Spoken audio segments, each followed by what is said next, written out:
Hey, this is Brandon Crawford from the San Francisco Giants, and you're listening to Torture Cast. You're listening to a podcast by and for fans of the San Francisco Giants. Let's go, Giants! With hosts Willie Dills, Chad King, Ben Lee, and Eric Nathanson. Dedicated to the greatest team in Major League Baseball, the San Francisco Giants. This is Torture Cast. Standing on time, not gonna stop. We came to play, ain't slowing down. Falling on, we're here to stay, and we're stomping on whatever's in our way. I'm feeling like a Giant tonight. It's Thursday, July 7th, 2016, and this is episode 109 of the Torture Cast, the podcast by and for fans of the San Francisco Giants. I'm your host today, Chad King, and I'm joined by two people today. First, let's welcome back the long-lost Ben Lee. Ben, how you doing? You know what the worst thing is? You said that it's episode 109, and now all I can think of is an old McCovey Chronicles joke where everybody asked what Zito's pitch count was, and everyone said 109 at the exact same time, so it just became a meme for the next 5 years. So the answer to what's for dinner? The answer was 109 for a long time. That's all I got. Well, welcome back. Yeah, it's good to be back. All right. I'm a little crackly this morning, but Hey, no I'm problem. super down to talk baseball. No problem. You got your beauty sleep. Let me put it that way. You're ready to talk baseball. Slept a little soundly after the Cueto game last night. That is accurate. That is very true. Okay, and then joining us from 3 hours in the future is Eric Nathanson. Eric, how you doing? I'm doing well. I'm in air conditioning. It's flipping hot down here in Florida right now, and I'm glad that I can hide in the air conditioning and talk baseball because you walk outside and you melt right now. Because it's sweaty. Coming to you from the future. It's horrible. It's like walking through water. Well, Ben, you live in the city, and you went to the game last night, and I went to the game the night before. But I live in Gilroy, and it's right. ass crack so for you, hot it was here. actually a change. Yeah, I mean, it's Right. been milder lately in the 80s, but it's often in the 90s and the 100s. But I also work in Monterey, much like San Francisco.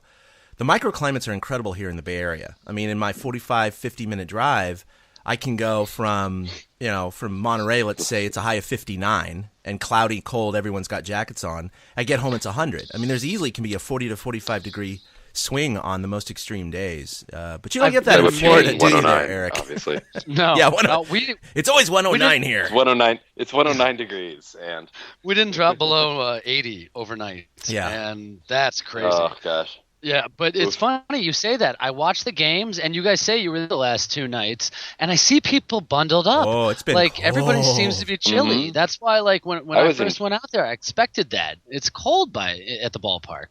Yeah, well, this is the I time was of in year 4 that layers. you walk around any coastal town in Central California, but, the tourist towns, Monterey and San Francisco primarily, and you can spot all the tourists because they always have Monterey or San Francisco sweatshirts on, but they're still wearing shorts and flip-flops. So That they just bought at the Walgreens. Exactly. Because it is freezing. they come to Because everybody California goes, thinking that it's going to California. be 80 degrees California at the beach. summer. Yeah, and it's like, You're in oh, the wrong no. half of California for that. I'm Yeah. sorry. The nicest weather here along the coast, anyway, is September and October. That's when you need to come here. Best. Oh weather. yeah, But and the games are gorgeous in September or October. But the game was still gorgeous last night. It was just the kind of gorgeous you need like a cap and 4 layers of clothing and like long socks and. yeah, who very was it? Was specific it? type of gorgeous. Oh, I can't remember. It wasn't Mark Twain, was it? Who said the coldest Yeah, winter they ever spent was a summer in San Francisco? Everybody credits it to Mark Twain. It's not. I don't actually know who said it. Okay, but yeah, it's something like that. Some old guy said it a long Yeah. time ago. So, Some smart person wrote about San Francisco. well, the Giants, they are not cold right now. They're actually doing fairly Just well. one part. Just one part. Just one part. We can deal with that. Just like yesterday, the only thing that was really particularly chilly was my hands. Only one part of the Giants is cold at the moment, and everything else is doing okay and keeping warm. I wanted to It's a make healthy sure. way to be. Absolutely, you just have to amputate one body part. You're ahead of the game. We're not at frostbite levels yet. It's Not okay. quite yet. It's getting there. It's starting to change colors. That's what Corey Gearin was for. Now we might be moving into frostbite. Yeah. So Yeah, the mysterious DL stint he's going to have here. But yeah, if you follow the Giants fans on Twitter, at least a lot of them that I follow, you wouldn't think that this team has the best record in all of baseball. And I wanted to make sure we got an episode in at least the one day they have the best record in baseball. Because this could be the only that's right, day. Because the Cubs lost to the Reds yesterday, didn't they? That was Yes. Yeah, this is the first time all season anybody but the Cubs has had the best record in baseball, I think.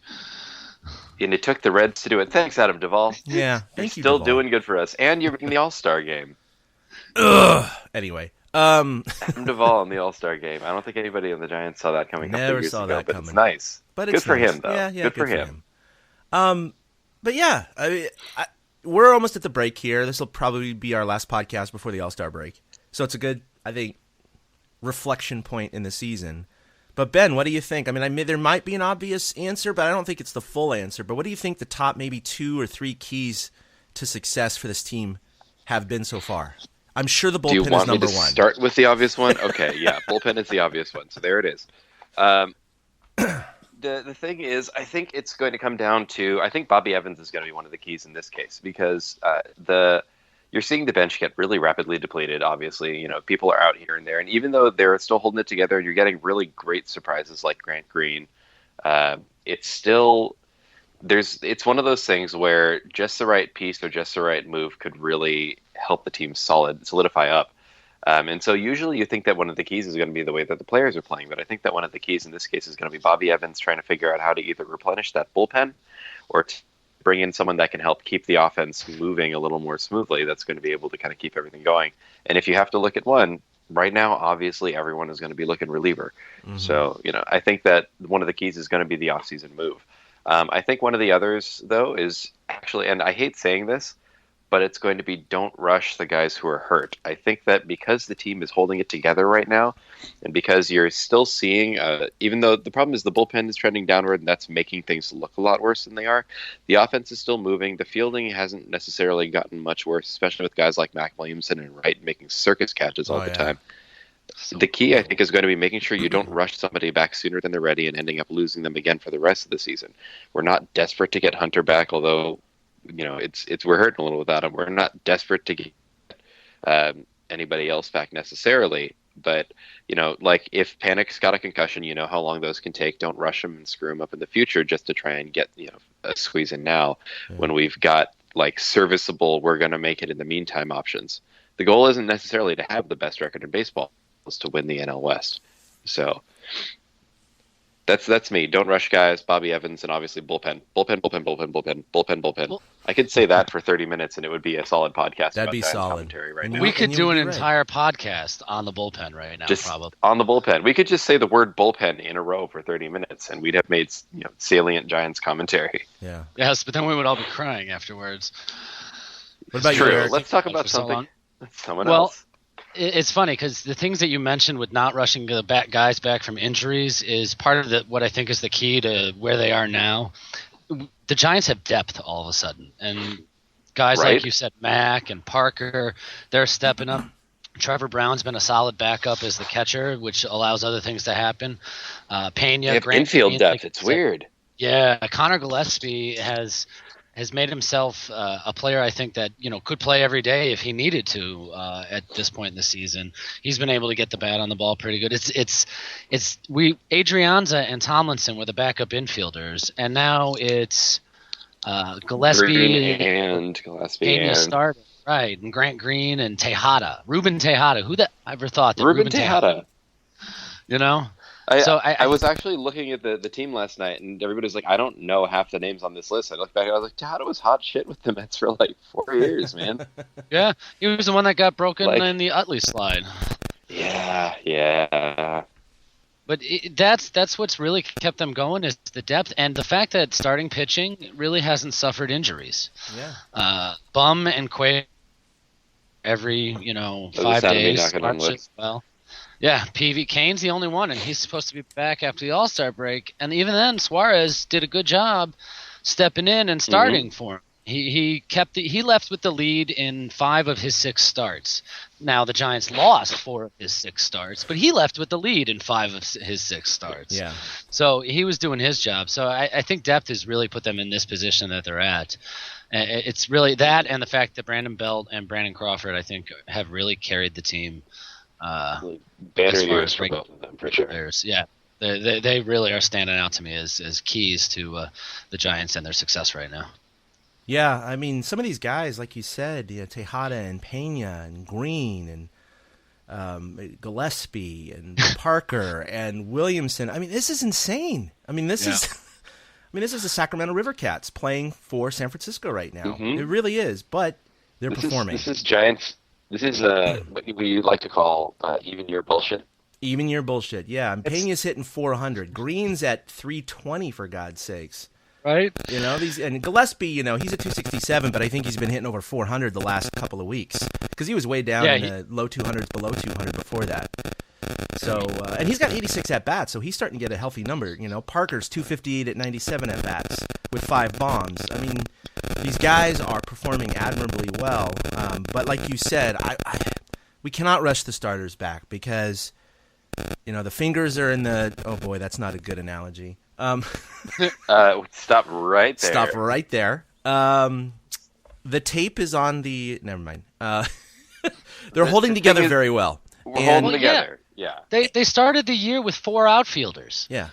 You remember it was just Pence, Pagan, Span, and Blanco. That was the whole outfield. Yeah. Tomlinson was the extra outfielder, and it was him and Adrianza as the backup infielders. So they've had to go through extra guys over the guys that have gotten hurt, Yeah, it's backup for backups right now. And I don't think that these guys necessarily can hold up for an entire season, nor do they need to. But since they are filling in the gaps right now and doing it very, very well, you just kind of ride this out.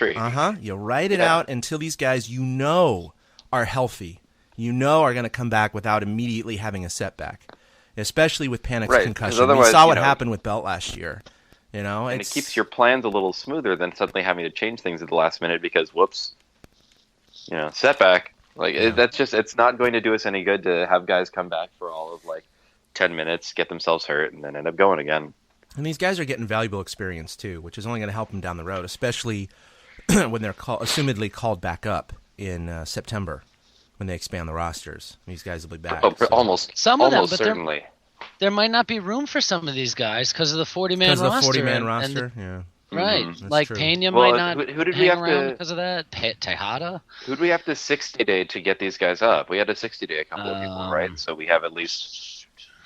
I assume that did we outright anybody? I feel like we cut at least one person. I know Jake. Yeah, Smith they did. They picked up by the Padres. That's who it was. Stratton. No. So anyway, Chris Heston. He was the one that ended up going to the 60-day DL. Okay, so if Heston is healthy by the end of the year, then we might have to worry about losing one off the 40-man. But I'm not sure that it's going to be bad enough to lose too many of these guys. Now the question though is obviously, if anybody gets, do people make moves in the offseason? Are we going to pick up a free agent outfielder? Or not outfielder. Oh my God, we're fine on outfielders. We have so many outfielders. Mac. Reliever, or are we going to have Mac? Is it not great to see Mac playing this well? Oh, I love him. Yeah. Oh, man. I'm going to be so pissed if he's not the starting outfielder. Oh, when everybody comes back? No, next year, Mac Williamson should be the starting left fielder. Angel Pagan is going to stay out there because Bochy loves his veterans, and until Angel breaks himself again or misses another pop-up. I mean, seriously, it's like he's flipping blind. He's got Kevin Nash hamstrings at this point. Yeah. And Jake Peavy's eyes.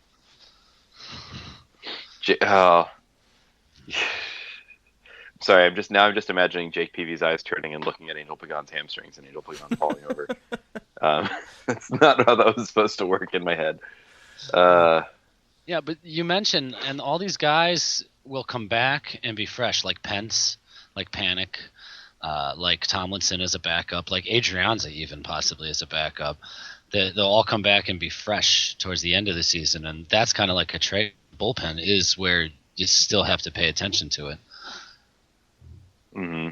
Oh, and the 40-man is going to be a concern too for anybody else we bring in, just because of that exact thing. Because it's weird having this much potential depth to bring up. Guys will get rested in September and so on. But anyway, that might be putting the cart before the horse.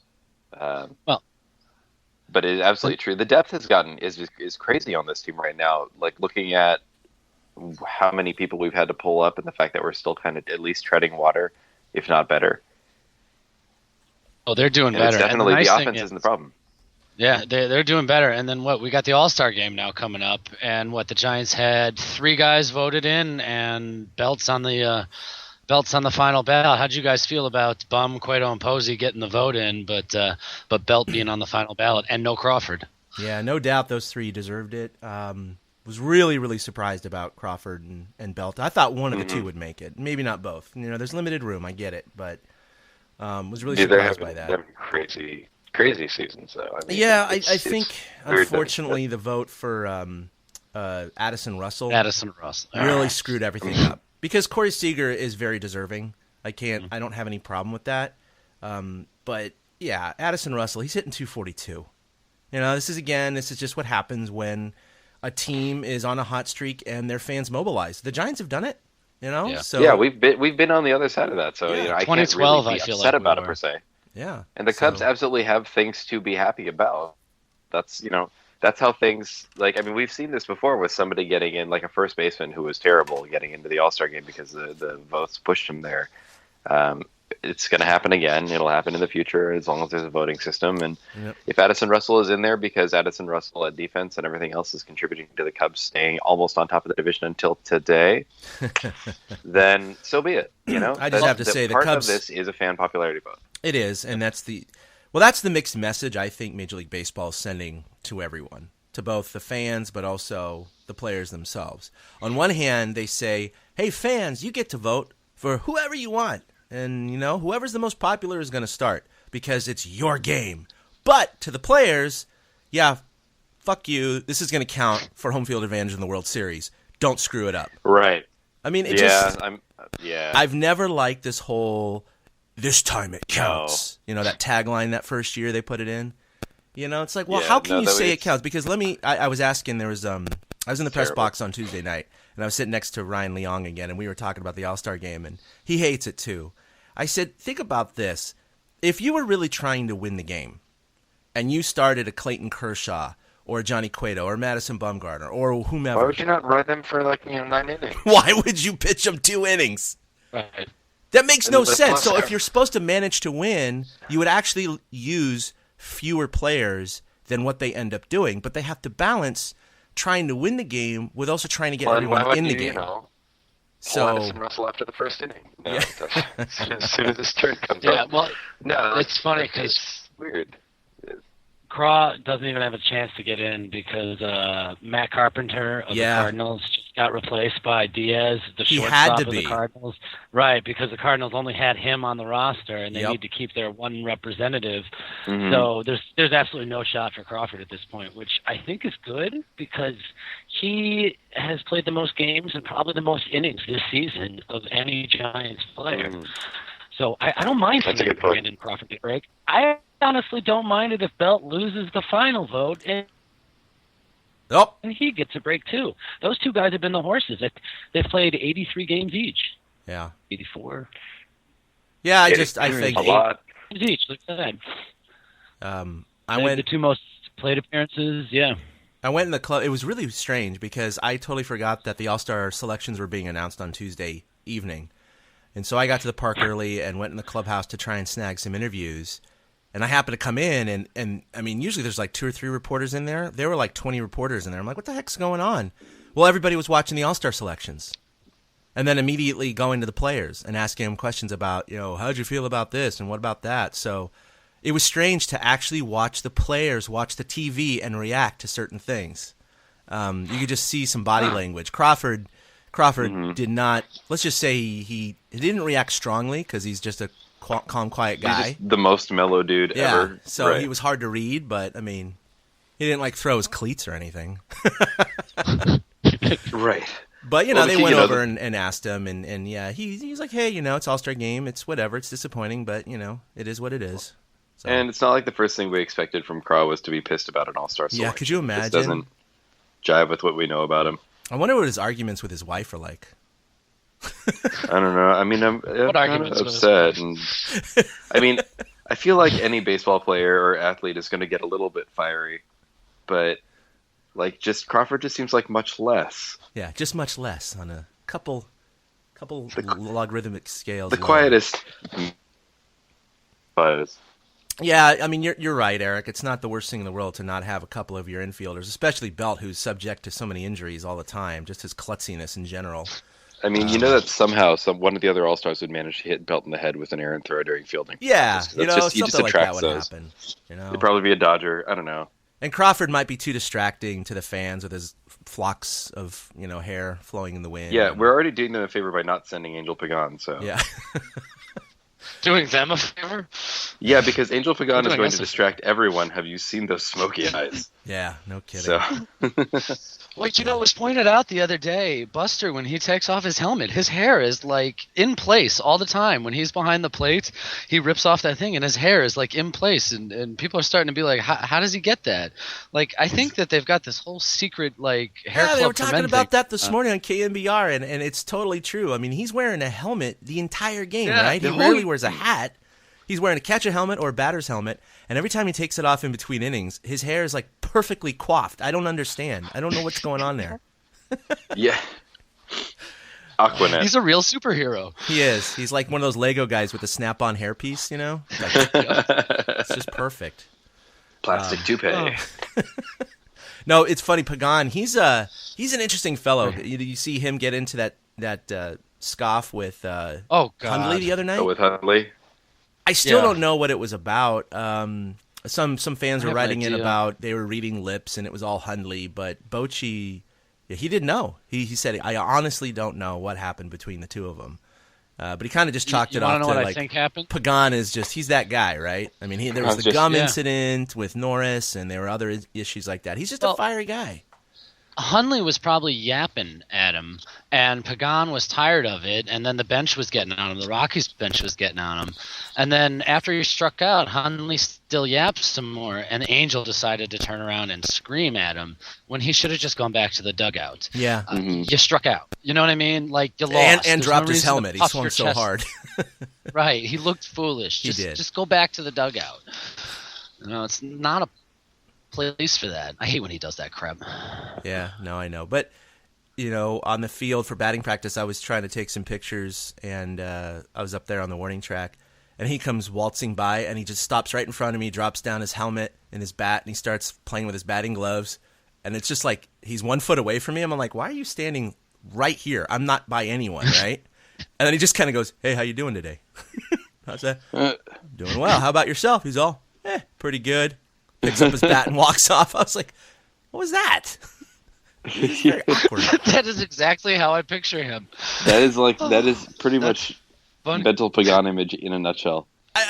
He has all this room, right? There's no reason to walk up to this random media guy, but he just drops his stuff and I don't know. It's just odd behavior. It didn't make sense to me. I was like, what, do you want to chat? What do you want to do here? Interesting guy. She's trying to give you a better angle. Yeah, I know. He's like, what do you think about my hair? No. Are you taking photos yet? You could take more photos. I don't know. I don't know if he was like baiting me to like ask him questions or have a conversation with him or something. I don't know. I mean, I feel like that might almost be. You might almost be ascribing too much intention to it. I don't know. Well, no. I mean, if he was just doing that, that's fine. But it was just the fact that he made it over to me, dropped his stuff, and there's like so much room everywhere, right? I feel like it's related, but I feel like almost you might be putting too much intention behind it, where it's just like, hey, let me parade in front of this dude real quick. Yeah. It's like, how you go in the bathroom? Let me show off how cool and chill I am after that last debacle. It's like when you go to the bathroom and there's like 6 urinals, and you're the only one there, and then one guy comes in and he goes to the urinal right by you. And you're just kind of like, wait. Okay. Interesting. Wow. Yeah. Could have left one in between, but all right. That's fine. So, yeah, Tuesday night, though, it was interesting because Bumgarner was cruising. He was pitching well. Yeah. And in the bottom of the 6th inning, we were chatting about it, me and Ryan, and Contos had been up in the pen almost the entire inning.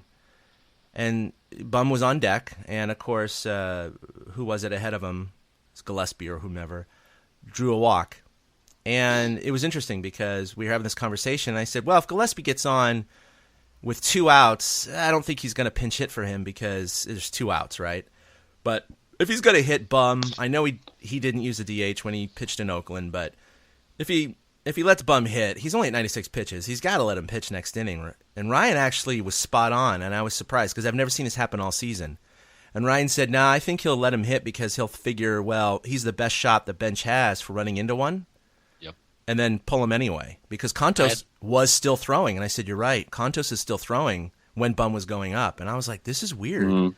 So he strikes out. Committed at that point, yeah. Yeah. I had the same thought. I even said it to Karen here before it happened. I said Contos is coming in next inning. And here's the other thing.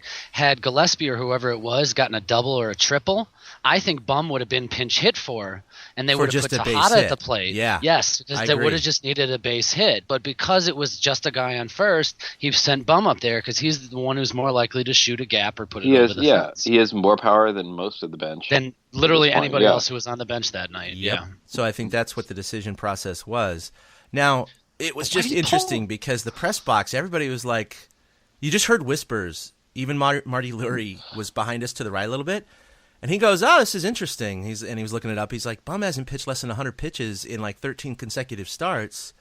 He's like, "I don't know." He's like, the way the pen's been going right now, you're kind of you're setting yourself up as a manager where if you let For Bum lots of questions. pitch, if you let Bum pitch and he gets into trouble, no one's going to crucify him, right? Because he was at 96 pitches. He always goes over 100. And because but he if knows that he's pulls kind of him- getting leaned on right now.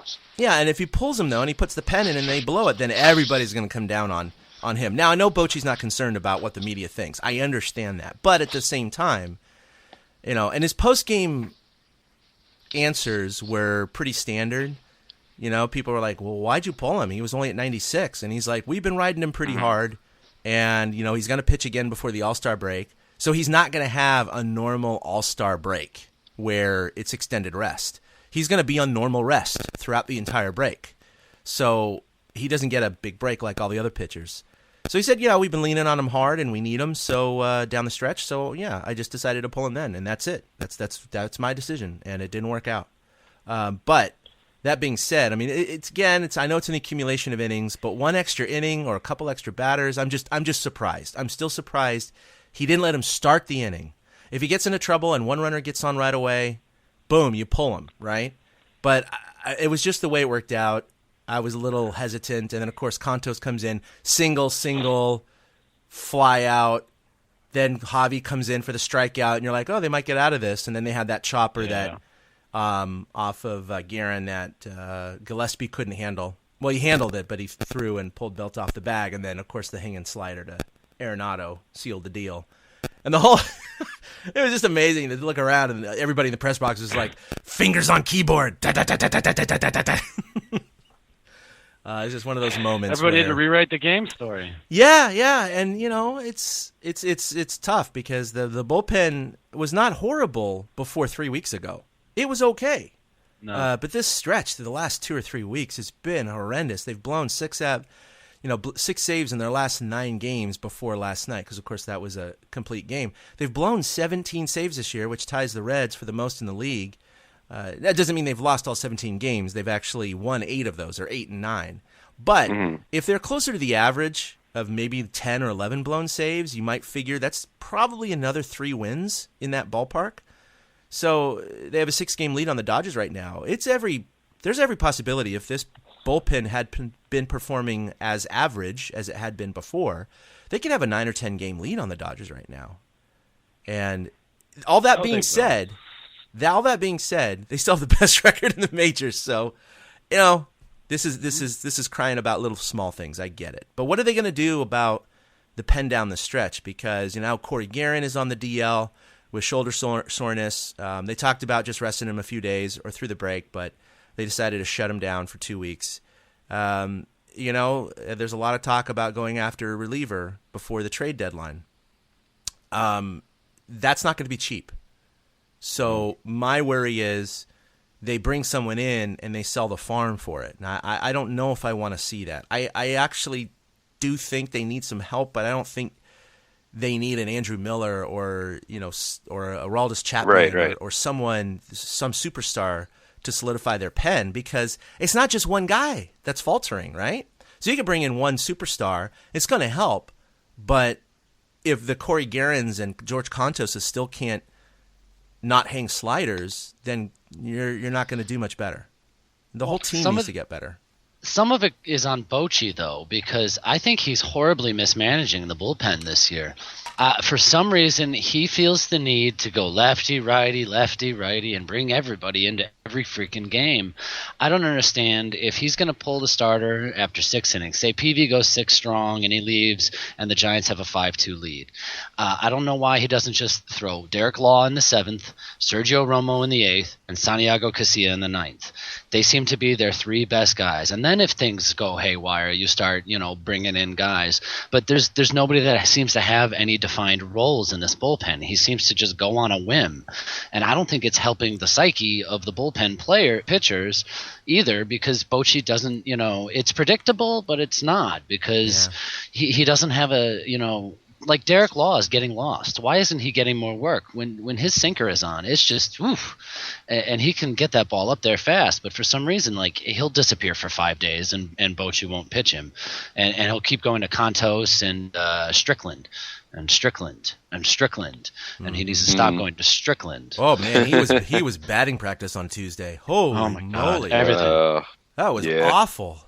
Are we finally? I mean, are we finally seeing sort of the twisting side of Bochy being the player's manager kind of guy, or like, a little bit, or do you think it's something else? It's weird because, like Chad just said, they have the best record in baseball. So it's like it's picking at the little. I think Bochy's just he's over managing, but then he does things like pull Bumgarner and take the heat for it, which is actually being a great manager. Because, like Chad said, if he had left Bum in, nobody would have faulted him. But since he took him out, he knew it was a sink or swim situation.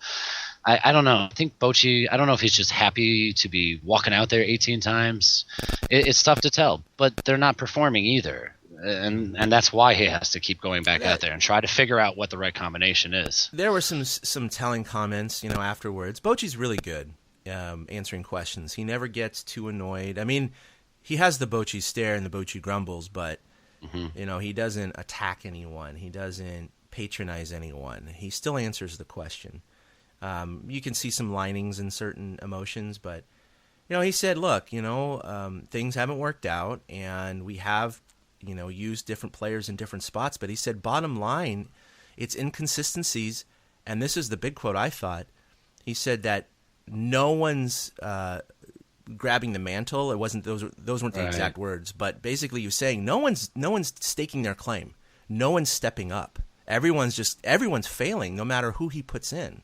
And the next day he said, him and Gardy and Rags and a couple of relievers got together in an office and talked about shuffling the deck and trying guys in different spots. So I think that's what they're going to do, Eric. I think they're just going to start mixing it up because it's not working right now. And they need a mental break, but it's also probably mentally taxing on these guys because now they don't know when they're going to be used, and they may get out of their comfort zone, and that could negatively affect performance. I mean, I don't know. I don't know what's going to happen here. They're not going to be this bad for the next 3 or 4 weeks. I think this is just a really downturn in their cycle, but it's just when they're bad like this, you got to do something to shake it up, and we're just not seeing that yet. And that's really going to be the key. Is like what do they do to try and get things moving again in that bullpen? I also think it's a result not having guys like Pence and stuff like that in the lineup, because the Giants aren't scoring as many runs, so the bullpen is put in a few more of these positions. Right, you're not taking it out of their hands, so to speak. Right, exactly. I mean, they're still 20-10 in one-run games, and I think that's still the most win. Yeah. Right. So it's really there's a few more times, because I was just looking at the other one. They've won like a bunch of games of 5+ runs or 4+ runs. So the offense is not taking it out of their hands at all. And like you said, Bochy said nobody's jumping at the mantle or grabbing whatever it is. 14-6 blowouts. Nobody's grabbing the hold of their role, and somebody has to do that. Yeah, and Casilla, I don't know what he's been doing in the 9th inning. Even his last couple of saves have been just hold on tight, buckle up. I mean, some of them have been like, first and third with nobody out. We're not talking like Brian Wilson level, but right. I don't know. I mean, they are kind of Brian Wilson. They are kind of. Lately, they have like been the Brian the Wilson recent level. ones. Yeah, where it's not 1-2-3 Casilla. It's No. like, yeah. Yeah, Hey. it's been pretty bad. I know we're winding up. I'd like to go ahead and relate one fun moment from last night's game. Yeah. Because, and it's not even baseball related, because to be honest, the crowd was kind of mellow. It was, it was a Wednesday night. People were there and they were having some fun, but it was a lot more of the social baseball crowd up until, that Posey home run was loud. And sure. the ninth inning was thunderous, considering how few people were left. When everybody realized that Cueto was coming back out, things went off, as they say. But one of the biggest highlights for me of last night was that Pokemon Go actually dropped on the App Store while we were at the park, or right before. Oh yeah. And so you could see everybody sitting in the crowd in between innings, getting their accounts set up, me included, and all of a sudden everybody's turning around, looking at each other, and one of my friends next to me found one while we were sitting in the stands, taps it, and then everybody behind them all of a sudden is just yeah, go on, get him. It was really great, just not being at home and going, oh, I think I'll just load up Pokemon Go now, that's new, but in the middle of the Giants game at the ballpark, and a bunch of fired up sports fans already behind you, watching you try and throw Pokeballs at a Pidgey that's on your screen in augmented reality, going, get him, yeah, get him, yeah! My friend next to me was like, I feel really good about this. It was really great. And so, Oh man. Giants fans, we're all giant nerds. It's great. So many of us are. I know I am. I love my games and everything like that. In fact, me and my kids are starting a YouTube channel, so look for that soon. This is coming. Yeah. Oh, it's coming. You've talked about this before. Oh yeah. No, we've got the artwork and the music, and it's gonna look slick at launch, but who knows about content? Right. I don't know. Mine It'll is look incredibly good. likable. Let's see what happens. Yeah, it'll True. look She's like got a a nice car personality. with no engine. Yeah, She's going to start asking for costumes next. You got to watch out. That's true. She's pretty good. I got the green screen up in the office, and so I put her image in the bottom, the floating head in the bottom of the game that they're playing. So there's no square behind them, and she's great. My son, not so much, but he's young, so we're going to work on that. Oh, yeah, one more thing about the game. When we went down to interview Bumgarner, they come out and they put him on the little platform. And, oh, my God, it was so funny. There was totally the elephant in the room about him pitching longer. And, he gets up there and everybody's quiet. So someone goes, so, hey, how about that catch by Mack and Wright? Oh yeah, that was he disappeared in there, and I thought I was just hoping it would go foul, but he slid and he made the catch, and it was great, and it was a fantastic play, and it saved 3 runs, so yeah. So what'd you think about the weather tonight? Well, it was cold, and it was 5 questions in of these little ancillary bullshit questions until finally someone had Get him out of the the way. cojones, it said, so could you have pitched longer? And I mean, freaking death stare. It was.